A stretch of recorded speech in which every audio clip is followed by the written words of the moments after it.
Salam alaikum wa rahmatullahi ta'ala wa barakatuh. Après la création de notre projet 3D et ou bien après la création de notre tracé en plan, profil long, profil type, on passe directement à la création de notre projet 3D qui sert au calcul des matériaux. Ok. Par exemple, ici, on a un tracé en plan. Ok. Tracé en plan, profil en long et profil en travers. On a, comme vous remarquez sur notre profil, on a deux modes presque pour doubler et rembler pour examiner le, l'effet de cette mode d'édition de taille en doublé ou bien en remblai. Pour la création d'un projet 3D, se crée une conception. Valider sur créer un projet 3D avec entrée sélectionner la surface, avec entrée sélectionner le profil en long, avec entrée et sélectionner le profil type. Ici, la ligne de profil en long, il faut toujours valider la ligne de profil en long. Max. Ok, je peux vérifier. Ok, présentation 2. Ok, toujours il faut vérifier ça. Voilà le profil type. Ici, vous pouvez donner le nom, notre projet 3D. Ici, le style de projet 3D. Vous pouvez personnaliser le style à passer dessus.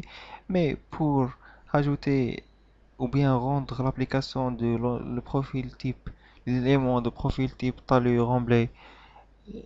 Ici, il faut définir toutes les cibles. Comment définir toutes les cibles? Ici, on a sous la surface cible sélectionner la surface de terrain naturel. Ok, comme ça, pour définir les fréquences, ici, on a les fréquences le long des tangentes, on donne les 5 pour les courbes C2, les clotoïdes C2 pour rendre le plus adéquat la présentation. Voilà.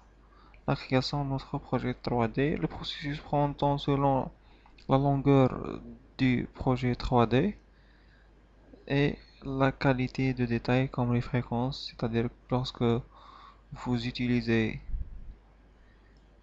ok, ici vous remarquez qu'on passe en mode remblai. Voilà la création de notre projet 3D. Pour le visualiser, il suffit d'un seul clic, visualiseur d'objet.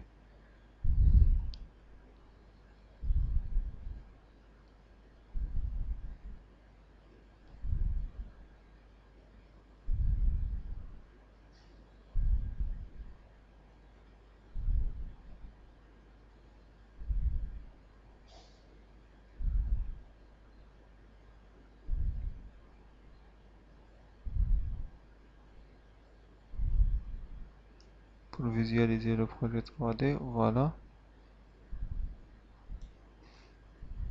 voilà. Pour le visualiser, maintenant on passe à la création des tabulations. Pour la création de tabulation, tout simplement, il suffit juste toujours parce que l'opération et les opérations sont très rapides sur AutoCAD Civil 3D. Voilà. Sous dessin de profil en travers, dessin de profil en long, sélectionnons la deuxième icône en sélectionnant l'entrée pour sélectionner l'axe. Voilà. Dans cette boîte de dialogue, on donne le nom pour le groupe tabulation. Ici, on change parce que c'est un existing ground. Ok. Ici, en sélectionnant, toujours on donne la description, etc. OK.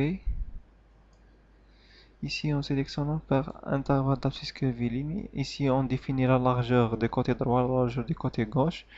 Ici, l'incrément de l'échantillon, vous pouvez les changer, les tangentes selon les courbes.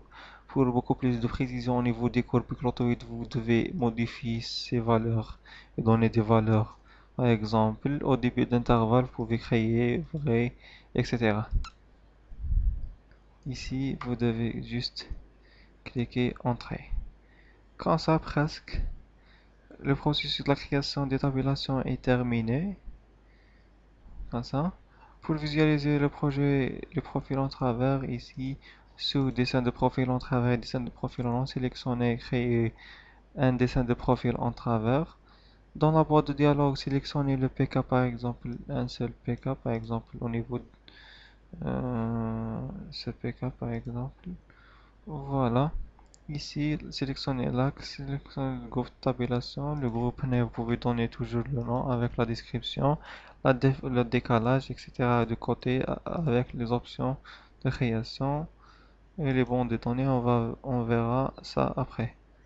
Ok, vous sélectionnez dans un endroit vide pour visualiser le projet 3D. Ici, on a en mode de remblai. Ok, on passe maintenant pour, je vais montrer un autre pour en cas de déblai. Je sélectionne un PK là où là on a un déblai. Un exemple ici.